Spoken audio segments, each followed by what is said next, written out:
Hello and welcome to Channel 2S. I'm your host, Second Soundwave, and I feel like it's been a while since we've done just a regular Gunpla video. We've played around a little bit with Gundam Breaker.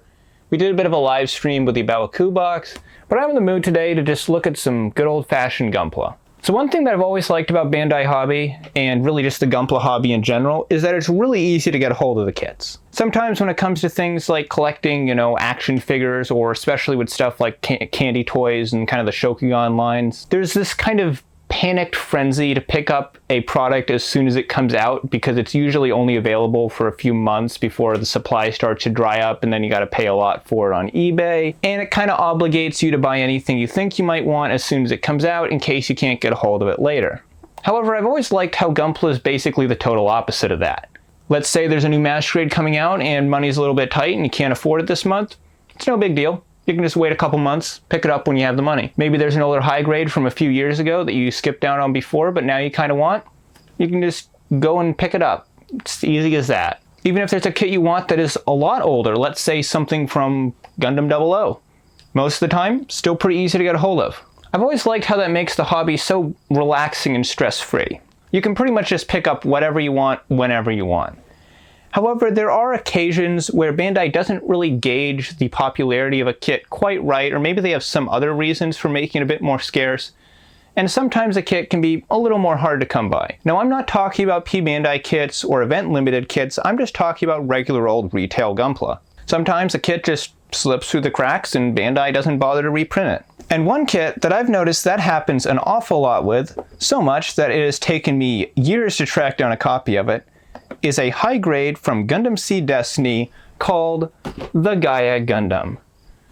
Now, the Gaia Gundam is part of a team of 3 Gundams from Gundam Seed Destiny. They show up pretty much from the start of the show, and the other 2 members of the team, the Abyss Gundam and the Chaos Gundam, are generally very easy to get a hold of. You go pretty much anywhere online, heck, maybe even go to your local hobby shop, and you'll probably be able to pick up a copy. However, most likely because the pilot of the Gaia Gundam is the most important of the 3 as a character in the story, the Gaia Gundam always tends to sell out a lot faster than the other 2. And Bandai doesn't really seem to print it in any higher numbers to make up for that, which makes this kit a bit of a pain in the ass to get a hold of. Fortunately though, Bandai recently reprinted this kit, which means that channel sponsor New Type HQ was able to get a hold of it. So while I always thank New Type HQ for sponsoring the channel in my videos, I think a special thank you is in order in this case because they're basically the reason that this video exists. So if you want to pick up this kit for yourself, I would definitely recommend checking out the link in the description below, and don't forget to use code Channel2S for 10% off your kit. So here we have it, guys, the Gaia Gundam. I've always been a fan of this design. I thought it was a really neat looking design, and it's always been my favorite out of the 3 Gundams. The main gimmick of this Gundam is that it does transform into a quadruped very similar to another Seed kit I've built in the past that you might be seeing a review of fairly soon. And despite the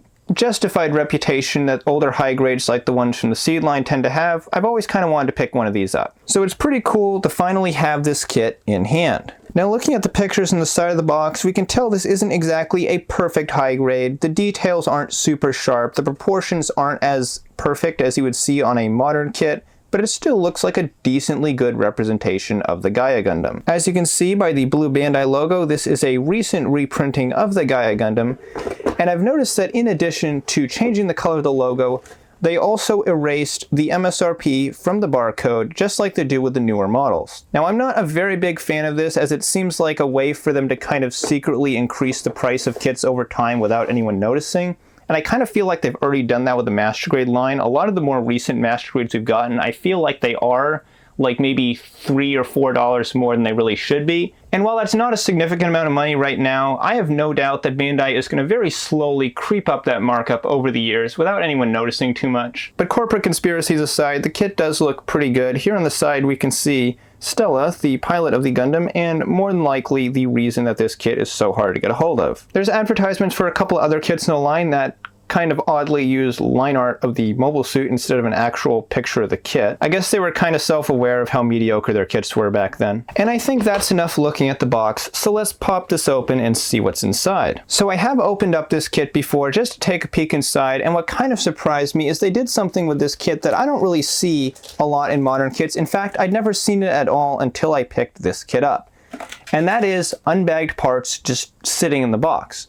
So sandwiched between the two main bags of runners is the D runner that holds the parts for the gun. Now this runner is not in a bag, and this is exactly how it came. It was just sitting in the box between the other two bags. Nothing around it, nothing really protecting it.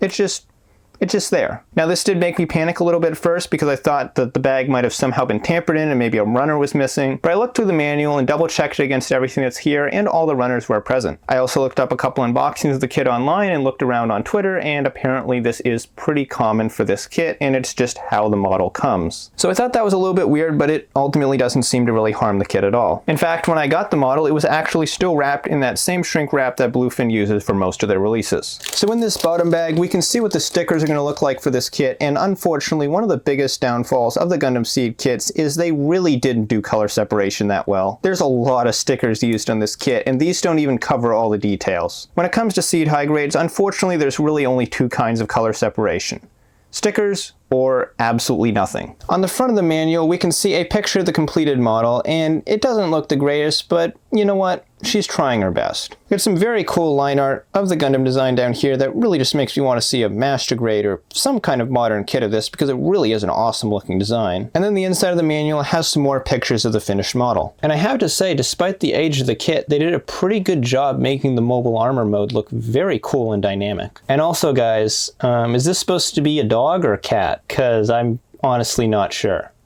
I mean, it looks like the Legao, and the Legao I think is supposed to be a dog, so I guess this one's a dog too. So while it's not marked as such, I'm pretty sure the unbagged D runner is actually made out of ABS. It kind of has that kind of dense, glossy ABS feel to it. It wouldn't surprise me, since it looks like a lot of the joint parts for the kit are actually on this runner, and it was pretty common for older high grades to use ABS for their joints. And I think that's really all I can say about the kit at this point without building it. It's an old high grade, it's pretty basic, but I mostly just made this video to alert people to the fact that it is now, at least temporarily, a little bit easier to find. So if you want to go pick one of these up, definitely check it out at the link in the description, New Type HQ, use code Channel2S. I am probably going to be building this kit pretty soon, so if I happen to have a particularly strong opinion on this kit once I build it, you could expect to see a follow-up video. Until then though, I'm your host Second Soundwave. Leave a like if you enjoyed this video, be sure to subscribe if you're new for more Gundam and Gunpla content, and as always, I'm your host Second Soundwave, and I'll see you next time.